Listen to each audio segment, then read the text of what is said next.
سب سے اچھا طریقہ یہ ہے دوسرے ملکوں میں کہ بجائے اس کے کہ لکھ کر نسخہ دیں، اب زبانی بولیں اس کا نام، وہ پھر سمجھ جائے گا. لیکن اگر لکھ کے آپ نے غلط سپیلنگ کر دیں تو پھر وہ نہیں سمجھتے. تو جرمن جماعت کو زیادہ مشکل پیش آتی ہے. وہاں ہمارے کچھ ایسے بھی ہیں جن کو نہ انگریزی نہ جرمن کوئی زبان بھی نہیں آتی. جرمنی کو جرمن کہتے ہیں اور جرمن کو جرمنی کہہ دیتے ہیں. تو یہ بھی نہیں پتا کہ جرمن زبان ہے اور جرمنی ملک ہے. تو ان کے لیے بیچاروں کے لیے جو بعض بڑی عمر کی عورتیں آئی ہیں، میری مراد وہ ہے، ان کو اب ان کے لیے بہت دیر ہو چکی ہے، وہ لیٹ ہو گیا ان کے لیے زبانیں سیکھنا، مگر ضرورت ان کو پڑتی ہے، بیماریاں ان کو ہوتی ہیں. تو اس لیے اصول یہی ہے.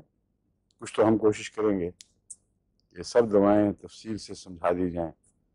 دوسرا یہ کہ وہ بول کے بتایا کریں یہ دوائی چاہیے. کاغذ اپنے ہاتھ میں رکھیں اور بول کے بتائیں، اور اپنی زبان میں تلفظ لکھ لیں. بس سب سے اہم بات یہ ہے.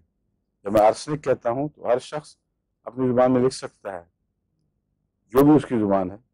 تلفظ یہی ہے، جب وہ پڑھے تو ٹھیک پڑھے. تو